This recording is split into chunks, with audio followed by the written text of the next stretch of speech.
istri saya masih ada di Bandung. Jadi hari Jumat kemarin berangkat untuk acara weddingnya Lala. Dan dalam anugerah Tuhan istri saya yang make upin Lala.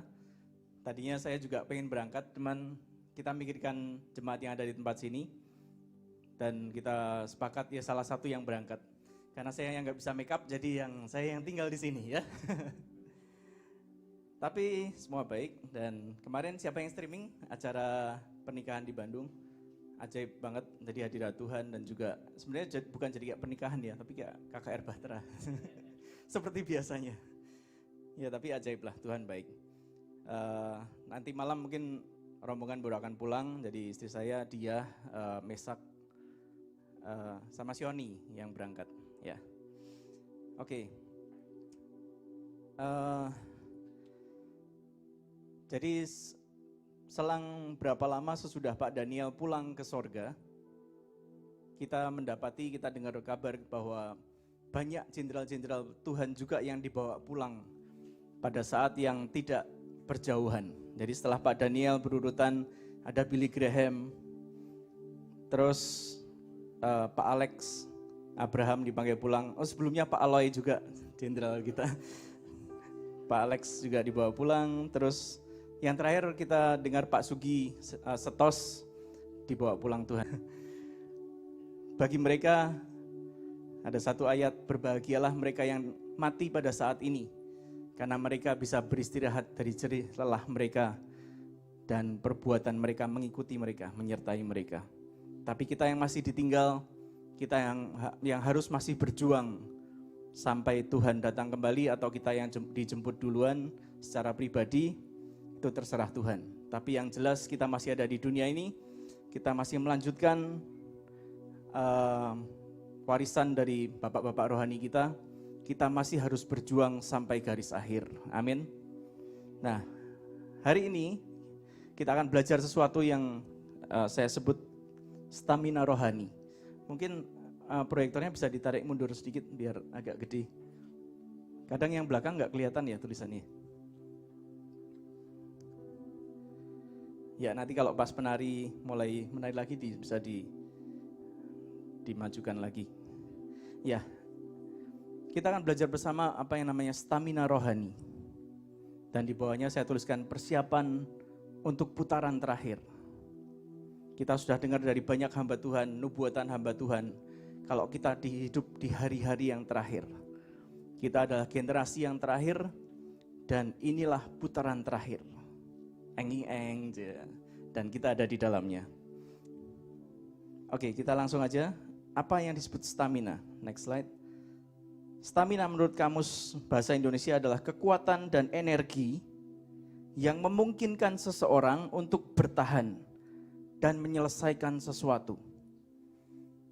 Jadi dalam stamina ada kekuatan, ada energi, bukan hanya pasif yang hanya bertahan dan tidak ngapa-ngapain, bukan hanya pasif yang sifatnya hanya menunggu dan pasrah pada nasib. Tapi bertahan yang dimaksud adalah bertahan untuk menyelesaikan segala sesuatunya. Kita tahu ada stamina jasmani bagi para atlet, dan kita yang sekarang mau belajar adalah stamina rohani, yaitu kekuatan dan energi yang kita perlukan untuk bertahan dan menyelesaikan segala sesuatu. Stamina bisa juga dalam bahasa Inggris adalah endurance, yang bisa berarti daya tahan kita dalam menghadapi segala sesuatu. Oke, next slide. Kita sudah banyak mendengar dan kita sudah banyak baca Matius 24, yaitu khotbah Tuhan Yesus tentang apa yang akan terjadi menjelang kedatangannya yang kedua kali. Di Matius 24, ayat yang 1 dan seterusnya, dituliskan akan ada penyesat yang muncul sebelum kedatangan Tuhan Yesus yang kedua, mengaku sebagai Mesias dan sebagainya. Ada deru perang, ada kelaparan, gempa bumi, wabah, dan umat yang anak-anak Tuhan akan diserahkan untuk disiksa, dibenci dan dibunuh oleh karena nama Tuhan Yesus. Dan di antara semuanya yang bagus cuman yang paling bawah. Injil kerajaan akan diberitakan di seluruh dunia. Yang lain, wah kacau. Tapi itu yang hari-hari ini kita hadapi. Kita banyak dengar nabi-nabi palsu yang muncul. Kita banyak dengar tentang duru perang, Amerika lawan Cina lah, Iran lah, dan lain-lain. Banyak hal yang kita dengar hari-hari ini. Kelaparan dan belalang yang menyerbu Afrika, benua Afrika, dan sekarang lagi di Cina, masuk India, Pakistan, dan lain-lain. Wabah yang sekarang kita hadapi, dan itu yang kita hadapi hari-hari ini. Di ayat yang ke-13 dituliskan, tetapi orang yang bertahan sampai pada kesudahannya akan selamat. Kata bertahan di sini yang dibutuhkan adalah stamina. Untuk kita bertahan, kita butuh yang namanya stamina rohani. Karena apa? Kita baca di ayat yang ke-10. Bagaimana dengan orang-orang yang tidak bertahan? Matius 24 ayat yang ke-10 dituliskan, dan banyak orang yang akan murtad, dan mereka akan saling menyerahkan dan saling membenci. Kalau dikatakan banyak orang akan murtad, berarti tadinya orang percaya kan? Tadinya anak-anak Tuhan juga kan? Tapi akhirnya murtad dan saling membenci. Hanya satu sebenarnya, bagaimana seseorang bisa kehilangan keselamatannya, yaitu kalau dia orang itu sendiri yang murtad dan meninggalkan Tuhan. Karena Tuhan adalah Tuhan yang setia, dia tidak pernah membuang anak-anaknya, tapi kecuali kalau orang itu yang murtad dan berbalik daripada Tuhan, disitulah ia akan kehilangan keselamatannya. Dan Alkitab menuliskan di Matius 24 bahwa di hari-hari terakhir pun banyak yang akan murtad dan meninggalkan Tuhan. Tapi yang diselamatkan adalah orang-orang yang bertahan sampai pada kesudahannya. Next slide. Kenapa kita perlu stamina rohani? 2 hari yang lalu di doa pagi AOC, Pak Johan kelihatannya. Saya ingat sekali, Pak Johan bilang, kita ini adalah generasi terakhir. Sesudah kita mungkin tidak ada lagi. Ya mungkin sekarang yang masih punya bayi oke lah, tapi sesudah kita mungkin tidak akan ada lagi generasi dan tidak akan ada waktu lagi. Kita adalah generasi yang terakhir yang hidup di akhir zaman menjelang Tuhan Yesus datang kembali. Dan kita bukan cuma di akhir zaman, karena sejak Tuhan Yesus datang ke dunia, itu sudah disebut akhir zaman. Kita ada di penghujung dari penghujung akhir zaman. Dan kita disebutkan ada di putaran terakhir. Putaran terakhir itu kalau misalnya orang lari, mungkin dia harus ngelilingi lapangan 10 kali. Dan di putaran terakhir itulah kita sekarang berada. Waktunya tidak banyak. Kemarin sebelum acara pernikahan, sehari sebelumnya ini Bulia yang cerita, diadakan rapat pemimpin AOC dan diantara di briefing bahwa waktunya tidak banyak lagi. Kerjakan semaksimal mungkin, waktunya tidak banyak lagi. Sekarang Bu In sudah tidak bicara tentang menahan, memang sudah waktunya. Kalau memang waktunya Tuhan untuk Tuhan datang kembali, ya apa boleh buat, ya memang sudah waktunya. Yang harus kita lakukan adalah kita menyiapkan diri kita. Bahwa kita adalah generasi terakhir yang hidup di putaran terakhir. Kalau mau buktinya, baru 2 hari yang lalu, itu terjadi kesepakatan antara Israel dan Uni Emirat Arab. Ya, seperti kita tahu bahwa orang warga negara Israel itu haram hukumnya masuk ke negara Arab. Yang pemegang paspor Israel tidak bakal diizinkan masuk ke negara-negara Arab. Ada sekitar 15 negara Arab yang tidak mengizinkan warga negara Israel masuk, termasuk Saudi Arabia, dan diantaranya adalah Uni Emirat Arab. Karena apa? Ya mereka bermusuhan. Jangankan masuk, ada hubungan bilateral juga enggak, ya kecuali yang diam-diam sembunyi-sembunyi di belakang. Tapi mereka enggak boleh sama sekali. Tapi 2 hari yang lalu adalah hari yang bersejarah, karena diprakarsai oleh Trump dan juga Jared Kushner, menantunya. Mereka akhirnya menandatangani kesepakatan damai antara Israel dan Uni Emirat Arab. Mereka sudah berdamai, mengikat perjanjian bersama, dan dalam waktu dekat akan mendirikan duta besar di negara masing-masing. Tentu negara-negara yang lain ngamuk, Iran ngamuk, Turki ngamuk, mereka tidak setuju dengan langkah yang diambil oleh Uni Emirat Arab. Tapi ya memang sudah terjadi. Dan Uni Emirat Arab pun memberanikan diri untuk mengambil langkah ini. Dan bersamaan dengan itu, di dalam perjanjian itu tertuang juga yang namanya Abrahamic Faith Initiative. Jadi pengakuan dan kesepakatan untuk iman Abraham. Jadi keturunan Abraham itu kan terpecah jadi 3 ya sekarang ya. Ada yang Yahudi, yang beragama Kristen atau Katolik, dan juga yang beragama Islam. Itu adalah yang disebut agama Samawi. Itu terpecah menjadi 3 yang sekarang menjadi agama terbesar di dunia. Mereka tadinya tidak pernah rukun, tapi dengan perjanjian ini juga mereka juga menandatangani kesepakatan damai. Dan sekarang lagi dibangun monumennya di Abu Dhabi. Tahun 2022 akan diresmikan. Jadi mereka berkata, ayo kenapa selama ini dunia ribut-ribut terus, perang terus, berantem terus, gara-gara apa? Karena satu, ini ya keturunan Abraham semua nih, yang mungkin yang Yahudi, yang Kristen, yang Islam, tidak bisa bersatu karena memegang keyakinan masing-masing. Dan dunia tidak pernah damai. Dan mereka berkata, ayo kita sekarang duduk dengan damai, kita jadikan dunia ini dunia yang aman, damai, dan sejahtera, hidup berdampingan bersama. Dan ini akan membuka jalan untuk one world religion. Ini sudah di depan mata semua.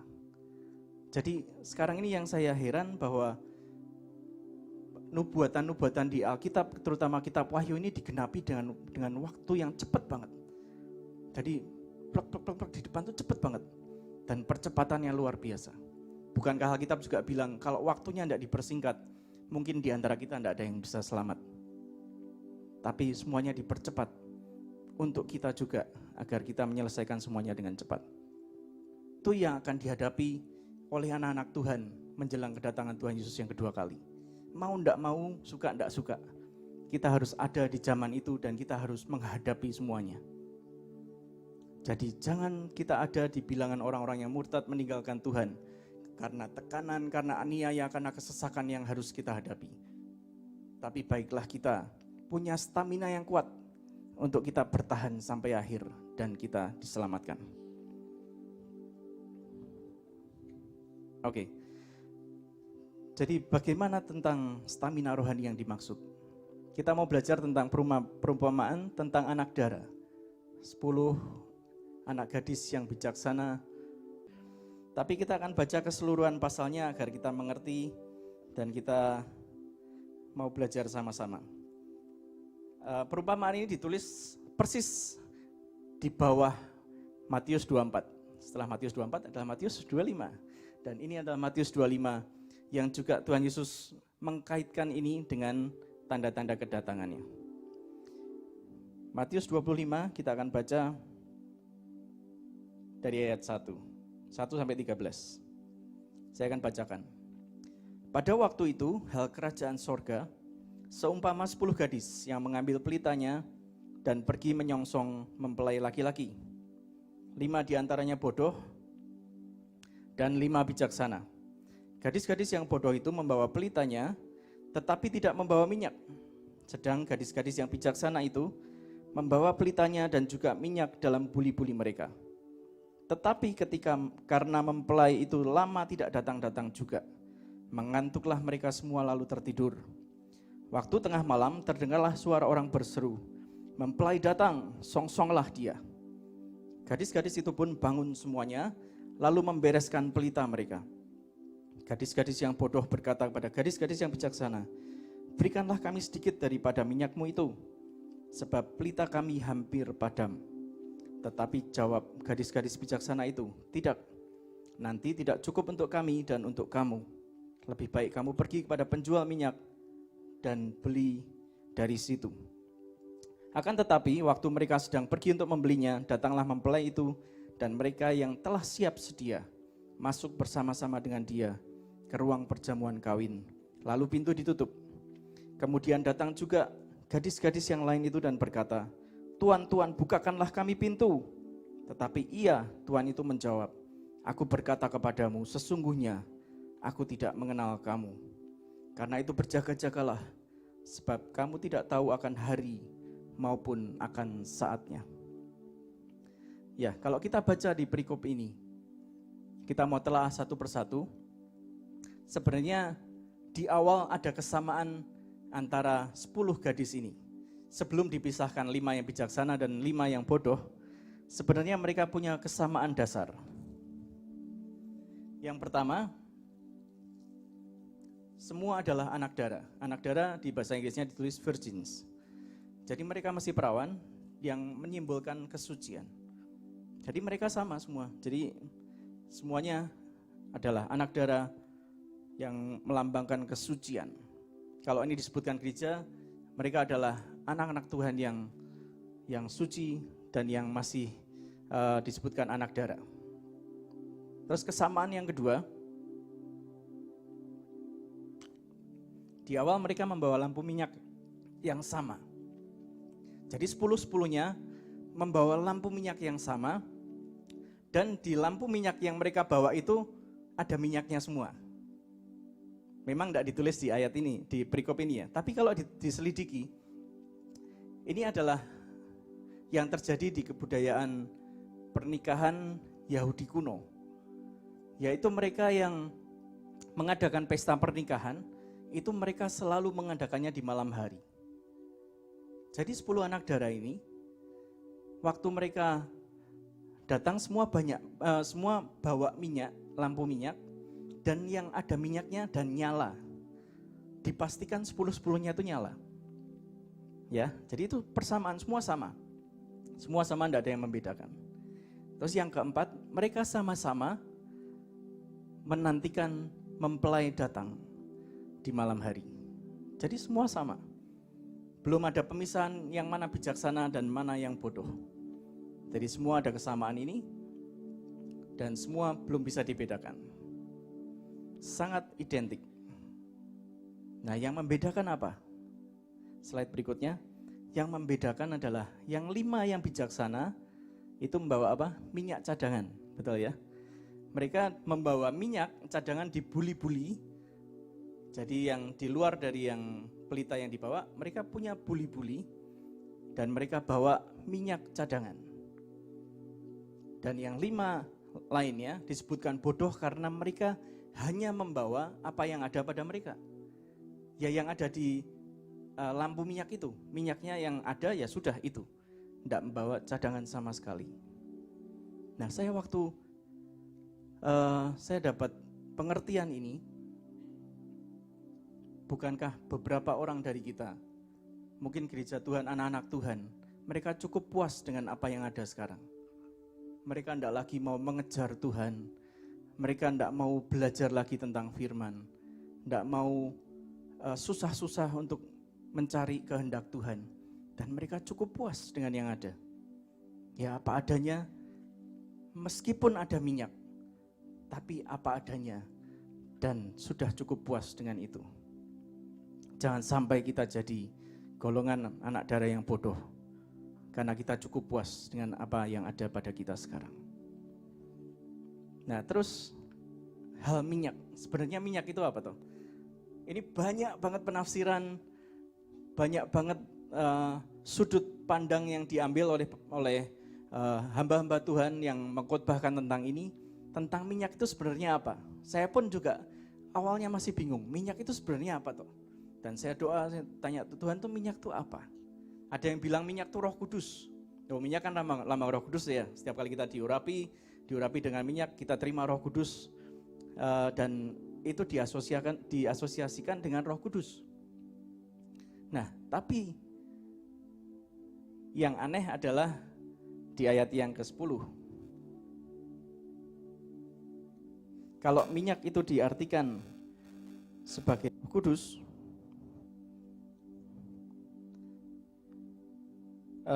ayat yang ke-9, waktu gadis-gadis yang bijaksana itu diminta minyaknya oleh gadis-gadis yang bodoh, gadis bijaksana menjawab apa? Tidak, nanti tidak cukup untuk kami dan untuk kami. untuk kamu, lebih baik kamu pergi kepada penjual minyak dan beli di situ. Roh Kudus kan tidak bisa diperjualbelikan kan ya. Jadi ya mungkin Roh Kudus maksudnya ada yang menafsirkan Roh Kudus ya oke lah. Tapi ayat ini menjadi rancu karena Roh Kudus kita tidak bisa membeli dan menjualnya. Nah, saya mendapat jawabannya sebenarnya di ayat yang ke-9 itu juga. Jawab gadis-gadis bijaksana apa? Tidak, nanti tidak cukup untuk kami dan untuk kamu. Lebih baik kamu pergi dan beli. Nah, kalau ini digambarkan sebagai gereja Tuhan, harusnya gereja Tuhan, umat Tuhan kan harus saling berbagi toh ya. 5 yang punya minyak lebih harusnya membagi kepada yang tidak punya. Agar yang tidak punya minyak ini juga bisa sama-sama berangkat bersama-sama mereka dan lampu mereka nyala. Tapi kok mereka tidak mau membagikan, sebabnya apa? Bukan karena pelit loh. Bukan karena yang bijaksana ini mau serakah menang sendiri, bukan. Nah, tapi yang disingkapkan adalah apa yang gadis-gadis bodoh ini minta. Yang disebut minyak itu adalah sesuatu yang tidak bisa dibagikan memang. Jadi ada hal-hal yang dikiaskan sebagai minyak ini adalah hal-hal yang tidak bisa dibagikan memang kepada orang lain. Misalnya apa? Kita tadi Roh Kudus mungkin kurang pas dengan ayat yang tentang ke-9 tentang dijual belikan, tapi ada hal-hal memang yang tidak bisa diperjualbelikan, yang menjadi milik pribadi. Apa misalnya keselamatan. Kita sering dengarkan keselamatan tidak bisa gandeng-gandengan. Kalau yang diminta itu keselamatan, kita mungkin bisa menyaksikan keselamatan yang dari Tuhan. Tapi kita tidak bisa memberikan keselamatan itu. Jangankan ke orang lain, ke anak, ke keluarga sendiri tidak bisa. Itu ada tanggung jawab pribadi. Masing-masing pribadi ke Tuhan untuk diselamatkan dan terima keselamatan itu. Tidak bisa gandeng-gandengan. Tidak bisa diberikan. Contoh yang kedua adalah iman, pengalaman pribadi. Terus juga cinta keintiman kepada Tuhan. Itu adalah apa yang dijalani orang itu secara pribadi dengan Tuhan. Pengalaman pribadi mungkin bisa diceritakan. Mungkin bisa dia menyaksikan kebaikan Tuhan, menyaksikan pertolongan Tuhan dalam hidupnya, dan menyaksikan betapa dia mengasihi Tuhan dan Tuhan mengasihi dia. Tapi tidak bisa dibagikan, itu pengalaman pribadinya. Kalau misalnya saya mengalami pertolongan Tuhan, terus saya bersaksi di sini, mungkin bagi saudara itu biasa. Maksudnya itu kan dia. Terus tapi bagi saya mengalami itu dalam artinya. Demikian juga kalau misalnya saudara mengalami mungkin pas naik mobil, naik motor, bensinnya habis, tiba-tiba ada pertolongan Tuhan, ada orang yang tidak saudara kenal membawakan jerigen isi bensin. Kamu bensinnya habis toh, saya disuruh Tuhan untuk ngasih bensin ini kamu, supaya kamu bisa melanjutkan perjalananmu. Itu akan sangat wow sekali buat orang yang mengalami. Tapi buat orang lain yang diceritain, oh ya cuma bensin kok. Tapi buat orang yang mengalami, itu wow banget. Dan itulah pengalaman pribadi, perjalanan pribadi kita dengan Tuhan itu tidak bisa dibagikan. Dan itulah yang disebutkan minyak. Yang saya dapat tentang minyak di ayat 9 ini adalah sesuatu yang kita punya secara pribadi yang tidak bisa dibagikan, meskipun kita mau memberikan, meskipun orang lain minta dan kita sebenarnya mau aja bagi, tapi tidak bisa. Orang lain itu harus mengalami sendiri bersama Tuhan. Yang kedua, gadis-gadis bijaksana menyuruh gadis-gadis bodoh untuk udah pergi aja, beli. Beli artinya apa? Bayarlah harganya. Bayar harganya dulu. Untuk mencapai keintiman dengan Tuhan, untuk punya dasar iman yang kuat di dalam Tuhan, bayarlah harganya. Dan itu butuh waktu. Untuk mengalami Tuhan, untuk jalan dengan Tuhan itu butuh waktu. Tapi gadis bijaksana ini bilang, pergi, bayarlah harganya. Dan setelah itu kembalilah. Nah, terus yang kita lihat di ayat selanjutnya, Tadi kita baca di ayat yang ke-6. Waktu tengah malam terdengarlah suara orang berseru, mempelai datang, songsonglah dia. Jadi 10 anak darah ini sebelumnya tertidur karena mempelainya tidak datang-datang. Tapi di ayat yang ke-6 ada seruan, mempelai datang, songsonglah dia. Dan mereka cepat-cepat bangun, 10-10-nya bangun loh. Dan memberesi pelita mereka. Dan sejak seruan itu diberitakan, mempelai datang, songsonglah dia. Dan waktu yang 5 bodoh ini harus pergi untuk membeli minyak, ternyata tidak cukup waktu untuk mereka membeli minyak dan kembali pada waktu yang tepat untuk menyongsong mempelainya. Telat. Dan kita yang lihat dari sini adalah sejak seruan itu diberitakan, waktunya tidak banyak. Untuk mereka menyiapkan minyak lagi, tidak cukup waktu. Nah, kita pun hidup di zaman sekarang ini, sama sebenarnya.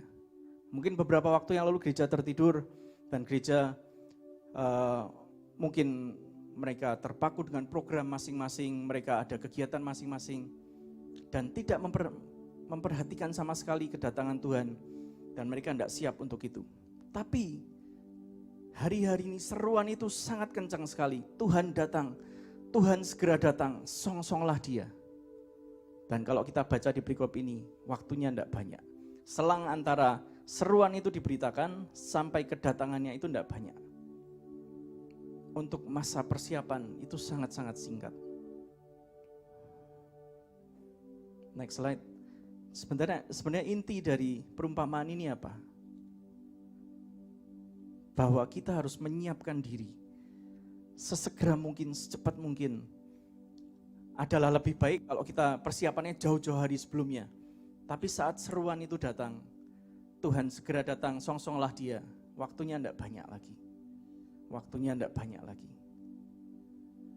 Mungkin ada orang yang setiap dengar berita tentang akhir zaman, mereka berpikir, wah nakut-nakuti, wah kita kan tidak tahu kapan Tuhan Yesus datang. Wong malaikat aja tidak tahu, Tuhan Yesus aja tidak tahu, hanya Bapa di surga. Itu kan omongan orang yang tidak mau tahu dan sebenarnya tidak peduli. Ada ayat untuk orang-orang seperti itu di Matius 24. Ayat yang ke-46 mulai. Jadi Matius 24 ayat 46 saya bacakan, berbahagialah hamba yang didapati tuannya melakukan tugasnya itu ketika tuannya datang. Jadi hamba yang siap sedia disebutkan berbahagia. 47, aku berkata kepadamu, Tuhan Yesus yang bilang loh ya, sesungguhnya tuannya itu akan mengangkat dia menjadi pengawas segala miliknya. Dan ayat yang ke-48 disebutkan, akan tetapi apabila hamba itu jahat dan berkata dalam hatinya, Tuanku tidak datang-datang, lalu ia mulai memukul hamba-hamba lain dan makan minum bersama-sama pemabuk-pemabuk, maka Tuhan hamba itu akan datang pada hari yang tidak disangkakannya dan pada saat yang tidak diketahuinya. 51, dan akan membunuh dia dan membuat dia senasib dengan orang-orang munafik. Di sanalah akan terdapat ratapan dan kertakan gigi. Di satu sisi ada orang yang mungkin dia tidak peduli kedatangan Tuhan. Aku hidup senang-senang, aku puaskan semua yang menjadi keinginan hatiku selama di dunia, tidak peduli sama sekali Tuhan datang. Dan mungkin orang itu akan berakhir seperti ini. Tapi setiap kali seruan tentang Tuhan, kedatangan Tuhan diberitakan, mari kita siap sedia. Yang dituliskan di ayat kita tidak tahu hari dan saatnya itu, dalam bahasa aslinya kita adalah kita tidak tahu hari dan jamnya. Tapi kita tahu tanda-tandanya, dan Tuhan akan beritahukan tanda-tandanya kepada orang-orang yang percaya. Kita tidak tahu pastinya hari dan jamnya. Tapi kalau hari dan jamnya, kita tahunya mungkin Tuhan akan suatu saat semakin mendekati, Tuhan akan nyatakan, Tuhan akan nyatakan. Yang kita tidak tahu dan tidak diberitahu adalah hari dan jamnya. Dan sebenarnya berita tentang kedatangan Tuhan adalah berita sukacita buat kita. Karena kita akan terbebas dari semua murka Tuhan yang akan dicurahkan di bumi sesudah masa pengangkatan. Ya. Dan kembali ke 10 anak darah tadi, bagi yang siap mereka masuk dalam kebahagiaan bersama Tuhan. Tapi yang tidak siap, pertaruhannya adalah mereka ditinggal. Ini berbicara pengangkatan, yang tidak siap, pertaruhannya mereka ditinggal. Oke. Next. Jadi kenapa kita butuh stamina rohani? Stamina rohani tadi saya katakan mungkin bisa diibaratkan sebagai minyak tadi. Persiapan kita, persiapan hidup kita menyambut Tuhan datang kembali. Di sini ada gambar seorang atlet. Saya bandingkan ada stamina jasmani dan stamina rohani. Saya kenal dulu waktu kuliah, kita satu apartemen dengan seorang pelari. Jadi dia dari lahir, sejak kecil itu sudah ikut pelari profesional. Nah terus dia waktu sama-sama kita tuh umur berapa ya? Umur 25-an lah. Sebenarnya sudah terlalu tua untuk jadi pelari profesional. Tapi dia tetap, karena dia suka, jadi dia terus lari. Dan sebenarnya prestasinya kurang sih sebenarnya. Tapi ya memang dia hobinya. Dia menghabiskan seumur hidupnya untuk menjadi pelari. Tampilkan gambarnya. Nah, bagi seorang atlet, kan kita pernah baca ya, Paulus menggambarkan orang Kristen itu sebagai pelari dan petinju. Ya, nanti kita akan baca ayatnya. Tapi untuk menjaga stamina bagi seorang atlet, mereka tahu pasti dan mereka harus disiplin untuk menjaga tubuhnya itu tetap fit dan bugar. Saya pribadi, saya kemarin dapat pengalaman yang ajaib. Jadi saya kan merasa ya cukup lumayan lah ya, fit lah ya. Untuk ngangkat galon aqua 1 galon ya masih kuat. Betul ya, semua masih kuat lah ya ngangkat galon air 1 galon kan masih kuat. Nah tapi waktu kemarin retreat, kan kita ada perjanjian talit tuh. Membentangkan talit di atas peta, kita 4 orang kan gini kan. Kayaknya 15 menit, kok pegel ya, pegel semua. Padahal cuma ngangkat talit, dan 1 talit diangkat berempat, tapi kok pegel. Ya ternyata itu, jadi stamina itu bukan kita bisa ngangkat sekali, diturunkan sudah, meskipun barangnya berat banget. Saya masih bisa ngangkat inilah ya, jangan menghina. Speaker masih bisa, keyboard ya masih bisa lah. Tapi untuk ngangkat ini misalnya 1 jam, ya enggak kuat, itu perlu stamina, perlu ketahanan yang lebih lagi. Bahkan untuk ngangkat ini, kalau misalnya 2 jam gini ya siapa yang kuat coba? Ada yang mau nyoba? Karena daya tahan itu yang membuat kita bisa bertahan. Meskipun bebannya ringan, tapi kalau jangka waktunya panjang, ya mau enggak mau kita harus mempersiapkan hidup kita, persiapan tubuh kita. Nah, ini adalah apa yang disebut sebagai stamina jasmani. Seorang atlet akan melakukannya, akan terus latihan sampai dia merasa siap untuk suatu pertandingan. Yang saya heran dalam dunia olahraga, petinju itu untuk 1 kali pertandingan kan paling durasinya berapa lama?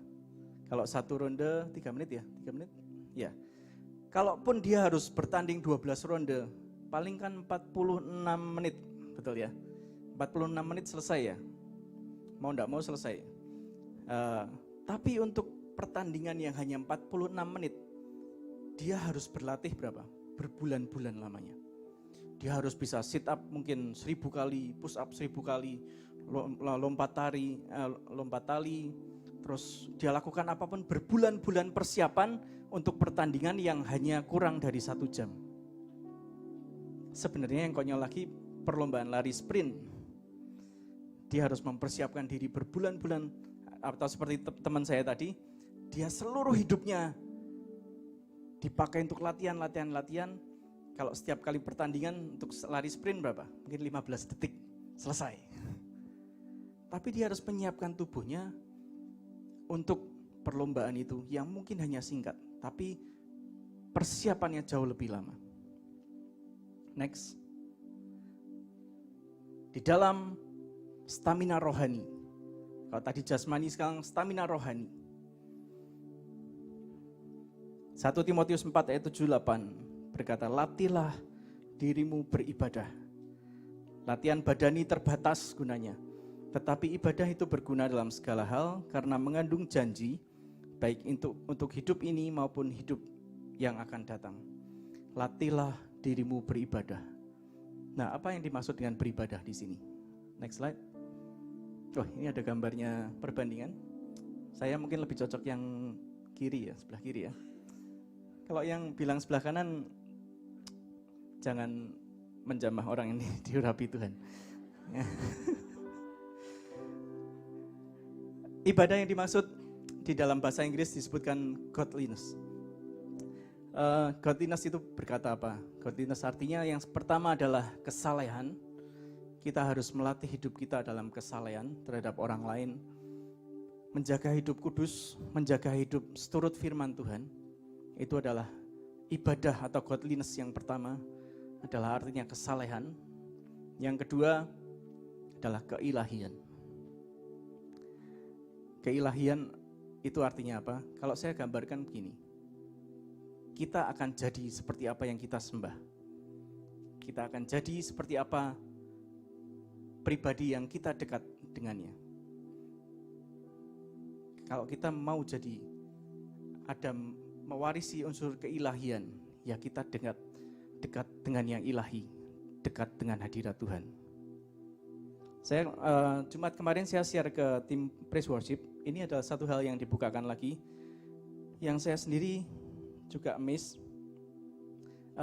Mungkin kita pernah tahu gambar tabernakel ya.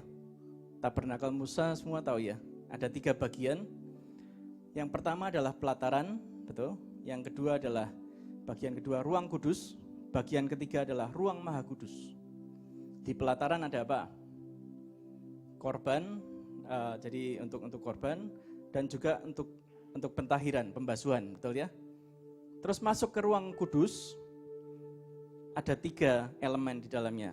Yang pertama kaki dian, terus meja roti sajian, sama meja ukupan, betul ya? Itu di ruang kudus. Dan di ruang maha kudus hanya ada 1, yaitu tabut. Betul, itu adalah skema tabernakel Musa.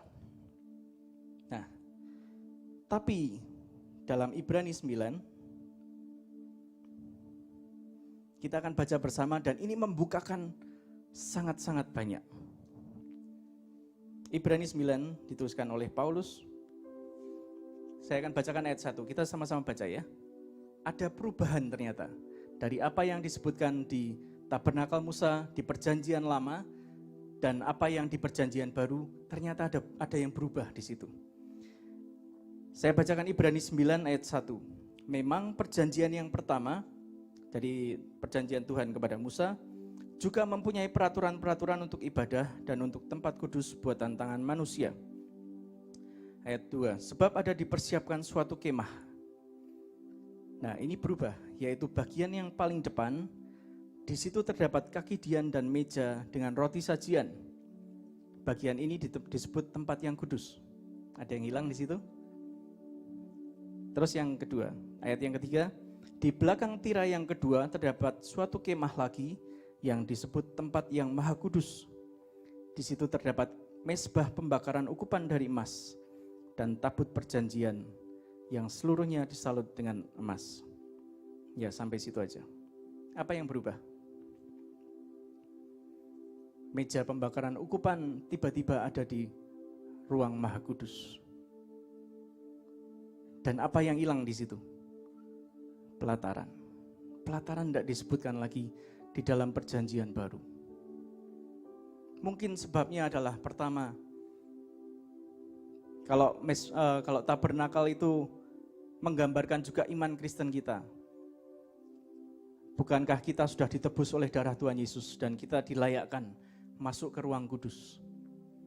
Dan kita tahu kalau nanti pada akhirnya, pada saat antikris naik, pelataran itu akan diserahkan pada antikris, pada bangsa-bangsa untuk diinjak-injak. Dan tidak masuk di hitungan. Tapi yang masuk adalah ruang kudus dan ruang maha kudus. Dan tentang berpindahnya meja ukupan dari ruang kudus ke ruang maha kudus. Meja ukupan berbicara apa? doa kita, pujian dan penyembahan, tiba-tiba bisa masuk ke ruang Maha Kudus. Itu adalah skema di perjanjian baru. Itu adalah hal yang dirubahkan Tuhan. Pelataran akan dikesampingkan, yang ada hanya ruang kudus dan ruang Maha Kudus. Dan meja ukupan itu, doa kita, penyembahan, pujian kita ke hadapan Tuhan, itu ada di ruang Maha Kudus. Dan saya bilang kemarin ke tim praise worship, bagi orang-orang penyembah-penyembah Tuhan, itu adalah orang-orang yang ada di ruang Maha Kudus, yang dekat di tahta Tuhan.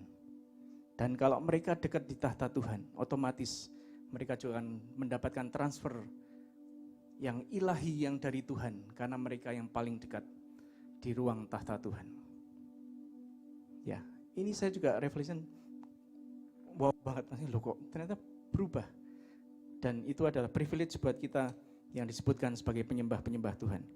Dan saya share ini kepada jemaat karena memang panggilan kita big dari awal. Kita adalah penyembah Tuhan. Mungkin kita kalau waktu kemarin, waktu awal-awal kita ibadah new normal, kita dibatasi 1 jam, saya bingung. Lah pujian aja 1 jam, enggak. Nah terus firmannya masa 5 menit. Tapi kita akan spend banyak waktu untuk nyembah ada dalam hadirat Tuhan. Karena itu tujuannya apa? Agar kita semakin dekat di ruang tahta Tuhan dan kita mewarisi yang ilahi dari Tuhan. Oke, next.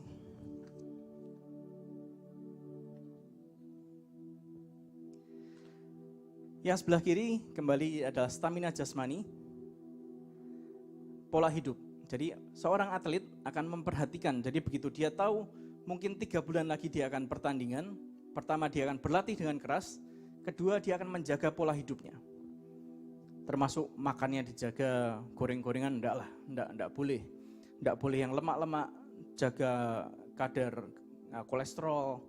Terus dia harus cukup istirahat dan mendisiplinkan dirinya untuk menghadapi pertandingan yang akan datang. Itu yang dilakukan atlet untuk mempersiapkan diri sebelum pertandingan. Dan kita, stamina jasmani yang kita butuhkan. Bu Nani kan juga dapat pesan Tuhan kan, jadi keluar dari pengasingan, Bu Nani membagikan banyak hal, yaitu tentang apa? Yang pertama, ingat tentang apa? Kesombongan. Buang kesombongan. Itu kan kita membuang semua yang merintangi jadi beban hidup kita. Buang kesombongan. Terus kedua apa? Buang kepahitan. Buang kepahitan. Bukan saatnya lagi untuk pahit, sudah lewat lah. Tuhan segera datang. Buang segala kepahitan. Yang ketiga, benalu. Benalu, kalau ada benalu dalam hidup kita yang terus menggendoli kita tidak bisa berlari mengejar Tuhan dan kita menyelesaikan destiny kita. Buang itu. Buang benalu. Masih ada lagi? Ya, yang berikutnya tentang mata kapak yang membersihkan mata dan lain-lain. Kita akan terus terima pengajaran dari Bu Nani. Oh iya, kemarin Bu Lia sudah ketemu Sofi, anaknya Bu Nani. Untuk minyak urapan, nanti akan dikirimkan ke gereja dan kita akan melakukan pengurapan bareng-bareng di gereja. Mungkin setelah tanggal 25 ya. Tapi begini, saya minta kita semua konsekuen di hadapan Tuhan. Minyaknya adalah pemateraian aja. Tapi sebenarnya yang harus kita lakukan dan esensinya adalah kita menerima pengajarannya, kita menyerap baik-baik. Jadi pengajaran 1, 2, 3, 4 nanti sampai tanggal 25 kita harus dengerin baik-baik dan kita tangkap pesan Tuhan di dalamnya. Dan nanti sesudahnya baru dimanteraikan dengan minyak pengurapan itu. Ya. Bagi yang malas ataupun yang enggak mau dengerin ataupun pada hari pengurapan nanti belum denger, ya jangan terima pengurapannya dulu. Percuma, percayalah. Ya, itu untuk memateraikan aja. Oke. Dan stamina rohani, saya lanjutkan. Mari kita tanggalkan semua beban dan dosa yang merintangi dan kita bangun manusia roh kita agar kita didapati layak dan berkenan menyongsong Tuhan datang kembali. Oke, next. Ini tentang tadi Paulus yang mengibaratkan kita orang-orang Kristen sebagai atlet, sebagai pelari dan petinju. Kita baca bareng-bareng ya. 1, 2, 3. Tiap-tiap orang yang turut mengambil bagian dalam pertandingan menguasai dirinya dalam segala hal. Mereka berbuat demikian untuk memperoleh suatu mahkota yang fana. tetapi kita untuk memperoleh suatu mahkota yang abadi. Sebab itu aku tidak berlari tanpa tujuan, dan aku bukan petinju yang sembarangan saja memukul, tetapi aku melatih tubuhku dan menguasai seluruhnya, supaya sesudah memberitakan Injil kepada orang lain, jangan aku sendiri ditolak. Saya garis bawahi di situ. Kalau para atlet, mereka melatih dirinya, mereka sangat-sangat mempersiapkan diri menghadapi pertandingan untuk suatu mahkota yang fana. Mungkin uang, mungkin gelar jabatan, mungkin sabuk kejuaraan. Tapi kita untuk mahkota yang abadi. Dan kita harus melatih tubuh, jiwa, hati kita seluruhnya. Dan menguasai seluruhnya agar saat Tuhan datang kembali, kita didapati siap. Oke, next. Yang terakhir, tentang stamina jasmani dan rohani. Para atlet itu ya, jadi kalau mereka mempersiapkan pertandingan, ataupun mereka yang punya bakat atlet, sejak kecil sebenarnya mereka harus difokuskan. Jadi ada yang masuk karantina dari sejak kecil, pelatnas lah. Dan mereka, sebagian dari mereka bahkan kehilangan masa mudanya. Mereka tiap hari di pelatnas harus latihan, tiap hari latihan berjam-jam untuk menyiapkan mereka suatu saat untuk menjadi juara. Termasuk mungkin tidak boleh pacaran, tidak boleh apa. Jadi mereka bahkan membayar harganya seperti itu. Dan mereka harus fokus untuk apa? Mungkin kekurangan mereka, mungkin kalau badminton mereka bagiannya lemah, ya di situ yang dikuatkan. Mungkin kalau mereka staminanya kurang, dilatih di staminanya. Dan mereka fokus agar apa? Suatu saat mereka memenangkan pertandingan. Demikian halnya kita. Kita saat-saat ini waktunya tidak banyak, saudara. Perhatikan 3 tahun ke depan, waktunya tidak banyak. Mari kita fokus membangun manusia roh kita. Mungkin saat-saat ini adalah saat-saat yang berat buat kita, tapi seruan itu sudah dinyatakan. Mari kita pergunakan waktu yang ada untuk kita fokus mengakhiri pertandingan yang baik dan mencapai garis akhir. Dan sampai akhirnya kita didapati kita sudah memelihara iman.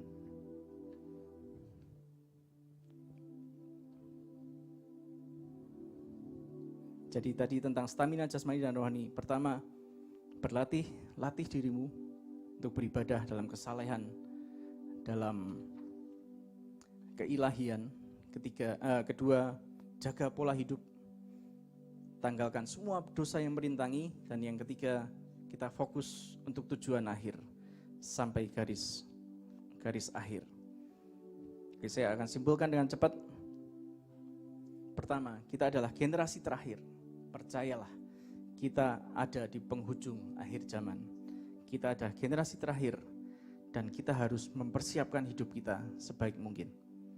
Yang kedua, mungkin kita mengawali dengan sangat buruk. Mungkin kita sekarang juga ada kondisi iman yang lemah, ataupun kita berbeban berat dan lain-lain. Tapi bukan itu masalahnya. Yang terpenting bukan startnya, bukan ada di mana kita posisi kita sekarang, tapi kita mau berubah, ngambil keputusan, dan kita mengakhirinya dengan kuat. Yang penting bukan awalnya, tapi akhirnya. Yang ketiga, ini adalah hari-hari yang menentukan. Setiap hari yang kita hidupi, mulai hari ini adalah hari-hari yang menentukan. Setiap keputusan dan langkah yang kita ambil akan berdampaknya di kekekalan. Oke, saya akan tutup dengan ini menarik.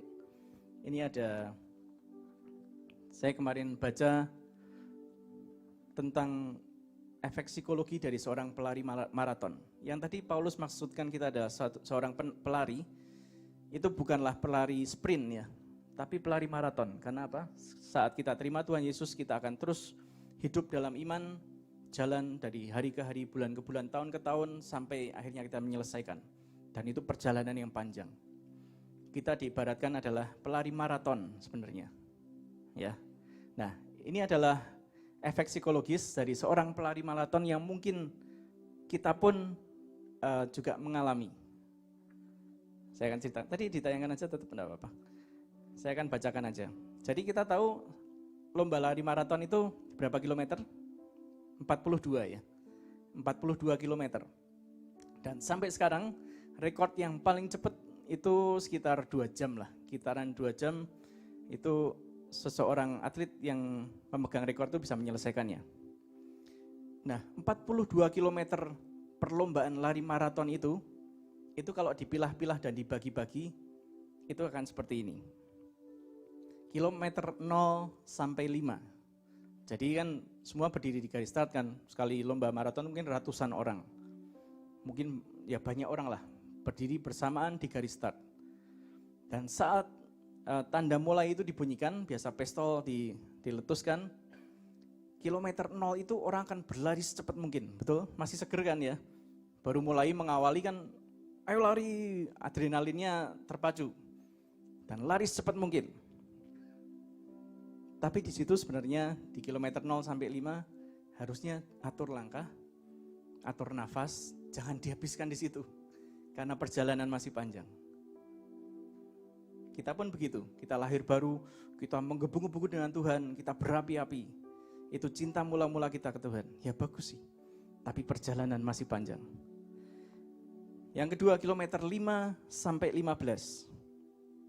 Jadi kita sudah mengawali 5 km pertama, melampaui 5 km pertama, dan larinya mulai stabil. Mulai nyaman, terus mulai terbiasa, kita seringkali menambah kecepatan. Tapi awas, di situ juga simpan tenaga. Karena engkau belum mencapai paruh perjalanan lomba lari itu. Tetap simpan tenaga, tetap stabil. Terus kilometer 15 sampai 20, kebanyakan pelari itu mulai panik. Mulai kecepatannya berkurang. Ini kan mulai hampir masuk paruh pertandingan ya. Di kilometer 15 sampai 20 mulai berkurang kecepatannya, mulai bosen. Terus mulai pikir, aku bisa menyelesaikan enggak ya? Karena sebenarnya dalam lomba lari jarak jauh, bukan cuma fisik tapi juga mental yang berpengaruh. Dan di paruh waktu itu adalah waktu yang menentukan. Aku bisa menyelesaikan enggak ya? Di kilometer 21 sampai 30 sudah mulai capek, mulai delusi. Meskipun di sebelah-sebelahnya ada orang, ada pelari, sesama pelari, dia mulai merasa sepi, sendirian. Terus dia mulai pikir, ngapain aku capek-capek ikut lomba lari ya? Tahu gini ikut piknik sama teman-teman. Tahu gini bisa liburan sama keluarga. Ngapain aku capek-capek kayak gini? Nah mungkin itu perjalanan hidup kita. Kita kadang ada kejenuhan dalam mengiring Tuhan, kejenuhan melayani. Itu wajar. Dan itu pun dialami oleh seorang pelari maraton. Kilometer 30 sampai 35. Mental drop. Bahkan di titik yang paling terendah, tenaga habis terkuras. Jadi sudah capek sekali secara mental dan secara fisik. Dan situ adalah titik terendah seorang pelari maraton. Kalau Bapak Ibu mengalami titik terendah hari ini dalam perjalanan mengiring Tuhan, jangan berhenti. Tuhan bilang, never give up, jangan berhenti. Kilometer 35 sampai 40. Hampir. Sebentar lagi kilometer 42. Di kilometer 35 sampai 40, tubuh kepanasan, overheat. Sudah dehidrasi, terus kepanasan. Dan otot-otot mulai kram. Disinilah kita harus memaksakan diri kita. Paksakan dirimu. Kalau kita sekarang ini masuk dalam doa 1000 hari ya.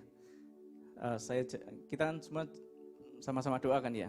Dulunya saya enggak tahan, saya ada alergi. Pas Pak Daniel ada 40 hari yang pertama itu saya on off. Karena begitu satu hari saya bangun pagi, saya kan tidur jam 2 pagi ya. Kalau tidur tiap hari jam 2 pagi, terus jam 5 pagi doa, bangun doa, itu langsung bersin-bersin kumat. Jadi saya ada sinus, pasti kambuh karena kurang tidur. Jadi saya on off, jadi paksakan diri bangun jam 5, bersin-bersin ya nanti off 2 hari, nanti nyambung lagi, tapi gitu lagi, bersin-bersin lagi. Nah tapi sejak Pak Daniel enggak ada, sampai sekarang belum pernah bolong. Karena apa? Maksakan diri.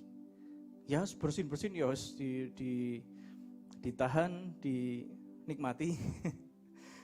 Tapi juga saya belajar juga tidur lebih awal, terus juga minum vitamin, dan itu membantu.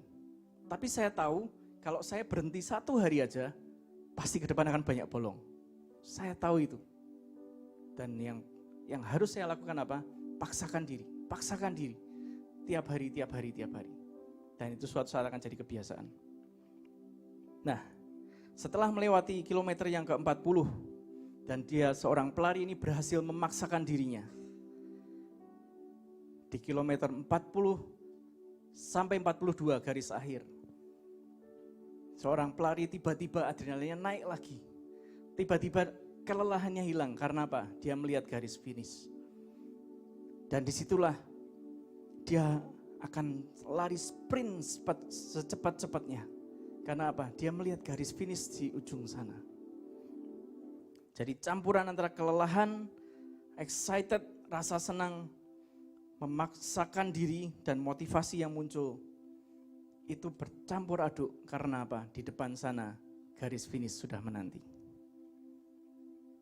Bagi kita pesan Tuhan, kita ada di putaran terakhir. Di 2 kilometer yang terakhir sampai garis akhir.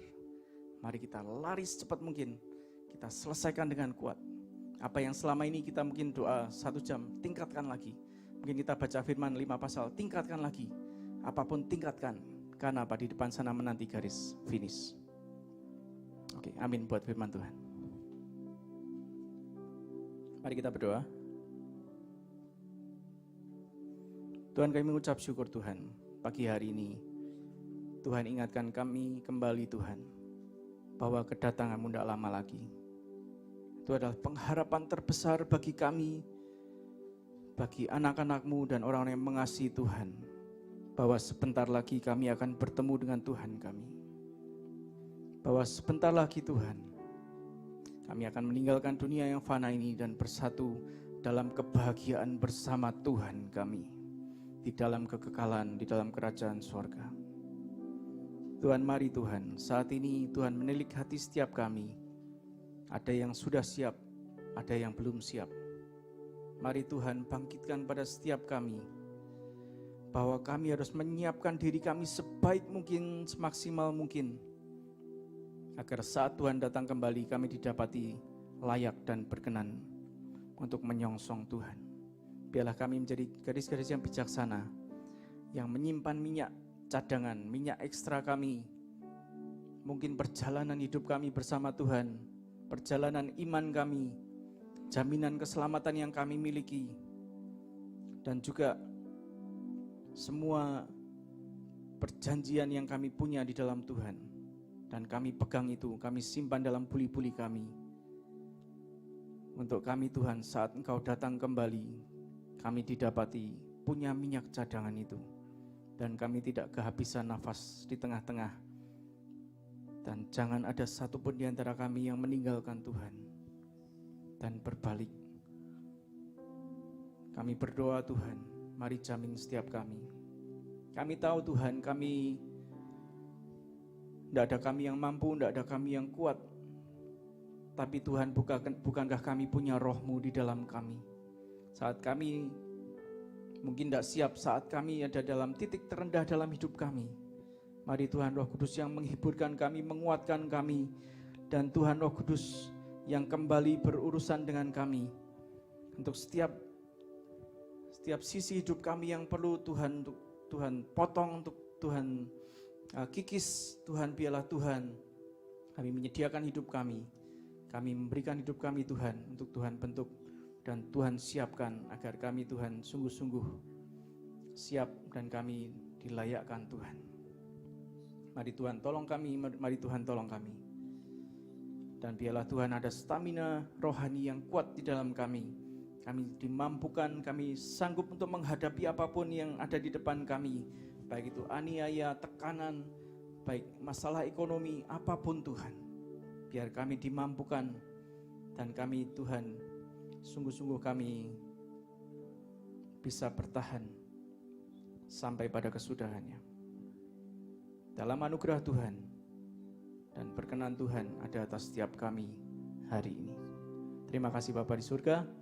Menaikkan doa kami hanya di dalam nama Tuhan Yesus Kristus. Kami berdoa. Amin.